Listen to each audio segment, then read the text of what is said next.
So you want to buy a BMW M340i? Well, you found the right video, because in this video, I'm going to tell you all about my 2 years of ownership with this BMW M340i. Now, we're going to talk about everything. We're going to talk about modifying this car, the reliability. We're going to talk about the specs and options that I got and the ones that I didn't get that I wish I did. I'm going to explain to you why this car is such a great car, or why it might be something that you don't want to buy. Because I'll be honest, this car isn't for everybody, but it is for most people because this car has so much to offer. So this is everything you need to know about the BMW M340i from someone who's owned it for over 2 years. So right here is my BMW M340i, and we've got to talk about one thing, and that is, why the hell does this thing have an M badge? To answer that question, let me take you back to 2016. Now, it's no secret that everything in the world peaked in 2016, and that's definitely what happened with the BMW 340i. That car was introduced to be above the 335, but below the M3. And it was just the next high performance version of the BMW 3 Series. I mean, if you're watching this video, you might know One Stock F30, who had the famous 340i with the B58 engine that absolutely killed everything. Now, that car is where it all started, but this right here is the Gen 2. This is the evolution of the BMW 340i, which is now the M340i. A few upgrades to the M340i over the standard 340i is that now it comes standard with all the M Sport bumpers. Back then, you had to get the M Sport package in order to get the M Sport bumpers, the sides, and the rear, but now it is standard on every 340i, which is good because I definitely think it should have been. If you look at a standard 3 Series, they won't always have this front bumper, they won't always have this side, and they definitely won't always have this rear end. Now, yes, I have put some modifications on it, like a front lip, side skirts, and a rear diffuser, but I'm talking about the actual bumpers. Now, another reason that they put the M badge on the back of here is obviously just to sell more cars. If you want like an M car, but you can't afford the full M3, this is honestly your second best option. Now, the next reason that this car has an M badge is because of the B58 engine. Now, the B58 is not an M engine by any means, but this Gen 2 B58 has a lot of upgrades compared to the Gen 1, which is why BMW said that these new models kind of bridge the gap between the higher tier M cars and the lower tier 330s. This engine comes with 382 horsepower stock from the factory, which nowadays is a little bit normal considering a Honda Accord comes with somewhere around 300 horsepower from the factory. But that's okay because this thing weighs a whopping 3,800 pounds from the factory. And we'll talk a little bit more about this B58 engine when we talk about tuning, but BMW just thought that this engine was different, and trust me, it is.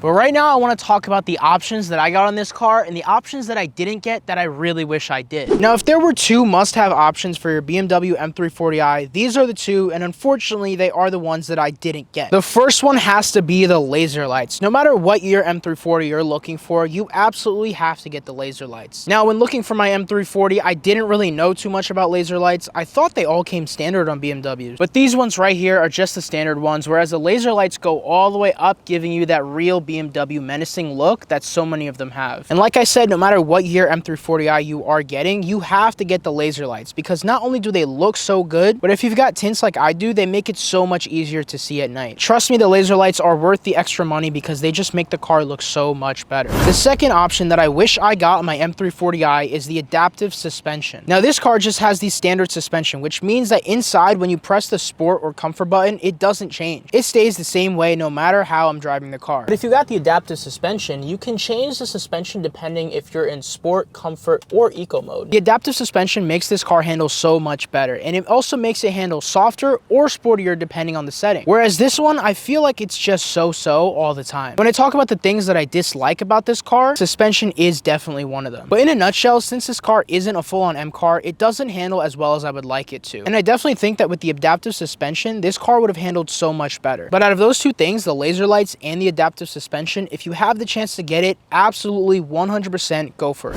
As for the options I got in this car, you can get so many different options as for colored interior. And yes, you can lower the windows with the key fob, even the sunroof opens. All you gotta do is hold the unlock button. But I've got this oyster colored interior, which I think matches great with the white paint and the white wheels. But even the black leather is pretty nice. You can also get red. You can also get this Tartufo color that's really nice. I think by far the Tartufo is my favorite. But if you've always wanted a colored interior, now is your chance, because so many of these come with different colors other than just black. They also have a ton of great paint colors for the M340. My favorite has to be Dravit Gray. It's almost like this dark Nardo gray with orange flakes in the paint. I mean, yeah, it'll be a little harder to maintain, but when it's clean, it looks so good. I think having that Dravit Gray with a Tartufo interior or a red interior or even a black interior would look so good. The blue color on this car also is really nice. I think it's called Portomano Blue. And there's also a darker blue that when I was picking up this car, I had the option to get, but I ended up choosing this one instead. And I wish I would have gone with the other blue one because it looks so good in person. Another great color is the orange. I think it's called Sakir Orange. I don't really know how to pronounce it, but it looks like this. But I believe that color is only available on the earlier models of BMW M340s. But if you have a chance to get that one, definitely get it. And speaking about the years of the M340i, there's one very specific reason why I got a 2020. So if you're buying this car, then you obviously want to modify it. And we'll talk about modifications right after this. But in 2021, BMW started putting a very advanced security software on all of their ECUs. This meant that it was almost impossible to crack. And there was only one company that ever cracked it, and they happened to be in Finland.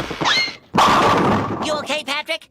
Finland! Now they're called Femto, and you've probably heard of them if you've been doing some research on this car. But in a nutshell, if you have any BMW, even if you have an A90 Supra that was produced in 2021 and after, you have to send your ECU all the way over to them just to get it unlocked. So I bought a 2020, which meant that I could go straight to my tuner and get a regular bench unlock without having to send it all the way to Europe. So yes, every single BMW in America that is the year 2021 and after that is tuned has sent their ECU all the way to Finland. So with a 2020 BMW, no matter what kind of BMW it is, you don't have to do that. So with all that being said, let's talk about what you actually came here for: modifying a BMW M340i. Now the biggest reason that people buy this car is exactly for that reason, to modify it and to build it to make big power. And if you saw my video on the best BMW to modify, you'd know everything that I spoke about when it comes to modifying this car, but I'll give you a brief overview right now. Now, like I said, this car has the legendary BMW B58 engine, and it's legendary for one reason and one reason only. You can make so much power on this engine without having to open it up, without having to do any crazy mods. With a little bit of money and some simple mods, you can take this car from its 382 horsepower that it comes with stock to over 500, maybe even 600 horsepower. And like I said, that's without doing anything crazy. Now, I've got strut braces in here to help it handle just a little bit better. I have a charge pipe just so that my stock one doesn't crack. That was a problem on the Gen 1s, but it hasn't really been a problem on the Gen 2s. You can't really see much down there because I do have a turbo heat shield, and that's to keep the hot air away from my intake manifold. But I do have a catless downpipe down there. It's 100% catless. The Gen 2 B58 also comes with the upgraded fuel pump as standard. And I don't know if I mentioned, but I have the stock intake in here because intakes on these cars don't really do much except for make the car sound a lot better. But I have been looking to get the RK Tunes front mount intake that goes all the way here. I've got H&R lowering springs on here just to help the car handle a little bit better, but they're mostly just to get that lowered look. Those springs cost me around 200 bucks. I know coilovers will make this car handle way better than lowering springs will, but since it was mostly just for the looks, H&R springs are fine. I've got TE37s on the front and the rear, and these are Supra spec wheels. So the same exact wheels that will fit the A90 Supra will fit the BMW M340i, and even fit the G80 M3 and G82 M4. A lot of people were gatekeeping their wheel specs, but I'm here to tell you they're Supra spec wheels. Carbon fiber mirror caps, just regular stuff. The interior is pretty much 100% stock. I've got GTS taillights, but I'm probably going to go back to the OEM taillights pretty soon because I think those look so good. They're some of the best stock looking taillights on any BMW ever. I have 50th anniversary badges. I've got this carbon fiber Vorsteiner rear wing that actually a lot of people hate, but doesn't matter because I love it. And my favorite mod on this car has to be my Valvetronic exhaust. This exhaust is by far the best exhaust for this car. It sounds so good. And just while I have everything open, the side profile of this car looks so good. So as for the price of the modifications I have on this car, the two most expensive things have to be the wheels and the exhaust. The wheels on this car cost me around $3,800, which is a lot cheaper than TE37s usually go for. So I'm definitely not mad about spending that much money. And honestly, when I tell people I paid only $3,800 for these, people think that they're fake, but they're not. They're from a reputable Supra company that makes Supra parts called Speed Industry. So go ahead and check them out online if you want Supra wheels for your Supra or M340i. Now the Valvetronic exhaust cost me around $3,000, but this is the full stainless steel one. I don't know if they make a titanium one, but honestly, you don't need that on this car. Other exhausts for this car will run you like 2200 or 2500, so I'd rather pay the extra money and get a really good sounding exhaust because this V58 engine sounds amazing and I wanted the best sound for my car that I could possibly get. But as for the standard mods, you can get a carbon fiber rear lip for somewhere around 300 to 400, not that much money. This one was a little bit more because it has like that special molding. The GTS taillights were about 800, but like I said, I'm taking them off. Maybe I'll sell them to one of you guys. The interior is pretty much stock. I think the only thing that I have in here is these Kith floor mats that I actually bought from Kith when they released. Not sure how much these were, but you can get them pretty much anywhere for probably around 200 to 300. The BMW Bear was not included, so that will run you about $30. And this guy honestly adds the most horsepower out of any mod on this car. Stock intake cost me $0. These cost me about, I want to say 180. The charge pipe ran me about 180. If I'm saying the wrong numbers, I'll put the right ones up on the screen. Not sure how much the heat shield was, but I'll add it up on here. And the callus downpipe was just $300. And since I got my EcuTech tune, and you can only get EcuTech with the 2020 M340i, the 21s and after you will have to get MHD, but the EcuTech tune I got on this car was about $2,000 with everything included. And that was the best possible tune that I can get on this car because I did not want to cheap out on a cheap tune. If I got an MHD off the shelf tune, it would have been a lot cheaper, but $2,000 is what my EcuTech tune cost me from Visconti Tuning, the best tuner for these cars. He works with STI Mikey, so either one of them are great. And the last thing I forgot to say is the lip kit. The front lip cost me about $100. The side skirts also cost me about $100. And this rear diffuser cost me about $300. And all of them are plastic because, I mean, these things break so easily. Damn, just take a look at that fitment. But when you lower this car and put a front lip on, you tend to crack these things really easily. So that's why I got all of that on eBay. And I'm on my 4th front lip. So since we already added the $100 for the lip, let's add it 3 more times because that's really what it cost me. Oh, I also forgot my flex fuel kit, which cost me about $600. And I think that's everything, which brings the grand total to this much money. Now, I can't see what you guys are seeing, so I hope it's not a lot of money, but in reality, you don't need all that much money to really modify this car. If you buy a $300 downpipe and you buy an MHD off the shelf tune, I want to say that'll run you about $500 to $1,000. You can still put E30 or E50 into this car and run almost 500 horsepower. Since it's off the shelf, you're probably running more like 450, 475, but that's still a lot better than the 382 that you get in this car stock. So we spoke about options, we spoke about mods. Let's talk about reliability. And that is a huge selling point on this car. This car is so reliable. There is nothing that I've thrown at this car that it couldn't handle. I've taken it on dirt roads. I drive every single day in New York City. So you know those potholes are crazy. And there was nothing that this car couldn't handle. There was nothing that's ever broken in this car except this one thing. And that is the active grills. Now this car has the active grills because it's supposed to help the car heat up and warm up a little faster. And it's supposed to improve fuel economy so that they can kind of sell cars a little bit better. But there was one time that I guess a rock hit the active grill, and the active grills aren't just up here. They're also down there behind the bumper, behind the grill. So I guess a rock hit that one time and I guess it broke. So I had to pay a pretty pricey bill just to get that fixed because it did cause the check engine light. So that cost me about $800. But other than that, I've had 0 issues with this car in terms of reliability. I've had no fogging headlights, no other random check engine lights. On the 2020s, they say that the fuel pump is an issue, but I haven't had that issue on my car. That is covered under warranty if you have a 2020 or 2021 with the warranty. But like I said, I've never had that issue and I have over 60,000 miles. No issues with the suspension, nothing with the interior braking or creaking or anything. So I think it's safe to say that this car has pretty much been bulletproof for me. But let's talk about if you should buy this car or why you should buy this car. This car is for a very specific person. It is for a person who wants to modify their car. If you plan to keep your car stock, then don't get this car. Get maybe an F80 or get maybe another BMW M Series. This car is made to modify. This car is made to go fast in a straight line. So if you're looking to do that, if you want to drag race with your friends, if you want a car that's reliable, a car that's bulletproof, a car that you can drive every single day, go on road trips with, and it's comfortable and luxurious inside, 100% get this car. Another thing I didn't mention is that this car comes in both all-wheel drive and rear-wheel drive. So if you want either one of those, then get this car. Now I want to say something that I tell every single person who's thinking about buying this car, and that is this statement that I truly 1000% believe: German cars are the new JDM cars. Not only are German cars like this BMW M340i reliable, but you can modify them a ton and get so much horsepower with just a little bit of money and mods. I remember back in the 90s and early 2000s, people were doing crazy things with Mark IV Supras and Nissan GTRs, Honda Civics, Infinitis, Nissans, all of that. But JDM cars today, you can't really do that with them. And that's where German cars like the BMWs come in, because they can do that so easily. So the only question I have for you is, what what are you waiting for? If you want to buy this car, go ahead and buy one, because trust me, you absolutely will love it and you won't regret it. But if you want a car that maybe handles a little better, maybe you want a full-on M car, or maybe you want something like an F80 M3, then check out my last video where I compared this M340i versus the F80 M3. And I drove them back to back to see which one is truly better. And you can check out that video right over here. But as always, guys, my name is Ryan from Gears and Gains, and I will see you in the next one.